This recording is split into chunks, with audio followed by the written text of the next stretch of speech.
네, 안녕하세요 여러분, 반갑습니다. 백스입니다. 시그널투자TV 좋아요와 구독, 알람 설정까지 필히 부탁드리고요.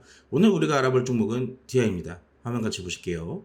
자, 이 DI라는 종목은요, 반도체 검사 장비 사업 부분과 이 전자 부품 사업 부분, 그리고 수처리 환경 사업과 음향, 영상기기 사업 부분으로 다양하게 사업들을 영위를 하고 있는 기업입니다. 그 중에서도 반도체 검사 장비에 특화되어 있는 기업이라고 좀 보시면 좋을 것 같은데요. 대표적으로 고대역폭 메모리라고 얘기를 하죠. 이제 즉 HBM을 얘기를 하는 건데, 이 HBM에 대해서 웨이퍼의 테스터, 이 국산화가 차질 없이 진행이 되는 그런 소식들이 좀 전해지게 되면서 최근에 HBM으로 관련되어 이 편입이 되었고요. 여기에 따라서 증권가의 전망에 지속적으로 강세를 보이고 있다라고 볼 수가 있겠습니다. 가장 중요한 재료는 반도체 이 HBM이라고 좀 보시면 좋을 것 같고, 부가적으로 말씀을 드릴 수 있는 것에는 이제 수처리 환경 사업, 이것도 역시나 곧 있으면 여름 관련주로 또 부각이 될 가능성이 굉장히 높겠죠. 여기 추가적으로 2차전지 장비 사업으로도 편입이 되어 있기 때문에 재료의 다양성은 굉장히 뛰어나다라고 볼 수도 있겠습니다. 이 기업 같은 경우는 우리가 특별히 재무적인 부분도 살펴볼 필요가 있을 것 같아요. 매년 꾸준하게 조금씩이지만 성장을 하고 있는 모습들이 좀 나타나고 있고, 무엇보다 이 흑자폭이 조금씩 줄어들고 있는 모습이었으나 2024년도 결산 실적 기준으로 예상치로는 사실상 다시 한번 조금 흑자폭을 조금 더 넓혀가는 그런 모습들을 볼 수가 있습니다. 우리 점진적으로 부채 비율이 조금 늘어나고 있는 부분도 있지만, 아무래도 기술주다 보니까 여기에 대한 부채 비율 상대적으로 좀 적다라고도 볼 수도 있겠고요. 상대적으로 유보율도 높다라고 볼 수도 있겠습니다. 대략 800% 정도 나오고 있는데, 지금으로서는 뭐 기술주의 유보율은 충분히 만족할 만한 수준이라고 볼 수가 있겠죠. 즉 우리가 공략을 함으로써 재무적인 문제는 좀 날 가능성은 좀 적다 라고 볼 수가 있겠습니다. 차트 한번 보실게요. 자, 현재 차트 같은 경우는 여러분들이 보시다시피 굉장히 고점에 좀 나와 있는 종목입니다. 원래는 이 종목 같은 경우는 월봉상으로 좀 먼저 보자면, 원래 기준가로는 2011년도에 1,300원대 위치에 있었는데, 이때 당시에 주가가 이제 레벨업을 했죠. 굉장히 크게 레벨업을 하면서 12,500원대까지 급상승을 해주는 모습 보여줬습니다.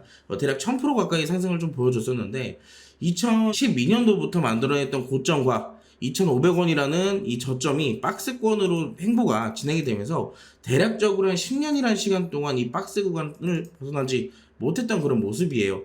하지만 최근에 반도체 관련주들의 이 순항이 이 DI에도 영향력을 좀 미쳐주면서 사실상 HBM이라는 재료가 굉장히 탄력적으로 붙게 돼 있죠. 그러다 보니까 주가가 또 한번 급상승을 해주는 모습들이 나타나고 있는데, 최근에 저점 5,000원대를 지지를 받아주면서 최근에 25,000원대까지 약 500% 가까운 상승을 좀 보여줬어요. 그러면서 일봉으로 다시 돌아와서 보자면 주가가 좀 단기간에 급등하는 모습들이 좀 나타나고 있지만, 여기에 대한 특별한 또 지지 구간이 형성되어 있다라고도 볼 수가 있겠거든요.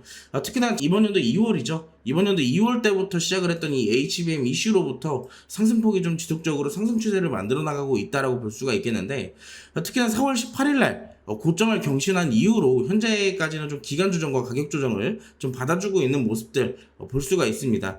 다행히도 지금까지 조정을 좀 받아주면서 이 이동평균선 주가가 뭐 생각보다 크게 빠지지도 않았고, 기간 중에 좀 길어지고 있을 뿐이지 이평선의 수렴이 조금 나오고 있다라고 볼 수가 있겠거든요. 특히나 지금 같은 경우는 이 지지 구간 18,000원대의 지지 구간과 단기 이평선의 지지 구간이 잘 받쳐지고 있기 때문에 지금부터는 저점으로 인식을 할 수가 있겠고, 단기적인 슈팅, 단기적인 반등을 좀 노리고 우리가 공략을 좀 해볼 수 있겠습니다. 그렇기 때문에 지금으로 우리가 이 손절가를 좀 잡아본다라고 하더라도 굉장히 좀 타이트하게 잡아볼 수 있다라는 장점이 있겠고요. 오늘 종가 기준으로 18,650원에 위치하고 있지만, 대략적으로나마 우리가 손절폭을 좀 가져간다 하더라도 3% 4% 정도밖에 되지 않는다. 하지만 우리가 이번에 만약에 반등이 나오게 된다면 기대 수익률 부분은 굉장히 높게 측정할 수가 있겠죠. 대략 20%에서 30% 정도 반등 가능성을 좀 보이고 있기 때문에 우리가 현재 시점부터 18,600원대부터 18,300원대까지 분할 매수를 좀 진행을 해주시는 게 좋겠고, 만에 하나 이탈이 좀 나오게 된다면 이 종목 같은 경우는 뒤도 돌아보지 말고 손절을 해라 라고 말씀을 드리고 싶어요. 아무래도 고점에 있는 종목이다 보니까 이 손절의 부분에 대해서는 반드시 지켜주셔야 되는 것이 필수다라고 말씀을 드리고 싶고, 그 손절폭 같은 경우는 17,900원 정도에 위치하고 있다라고 볼 수가 있겠죠. 그래서 이 부분에서부터 우리가 꾸준하게 분할 매수 진행을 해주시고 22,500원 이상부터는 우리가 분할 매도를 해서 리스크를 좀 줄여나가는 그런 방식으로 여러분들이 끌고 나가시면 좋을 것 같습니다. 이 DI라는 종목 여기까지 설명을 좀 도와드렸고, 앞으로 반도체에 대한 또 한 번의 수급이 들어올 때 또 탄력적으로 움직일 수 있기 때문에 꾸준한 관심 가져주시면 굉장히 고맙겠습니다. 여기에 대한 더 자세한 전략은 텔레그램 양봉 뉴스에 찾아오시면 제가 꾸준한 뉴스 전략 대응들 올려드리고 있으니까 꼭 함께 참고하시기 바랄게요.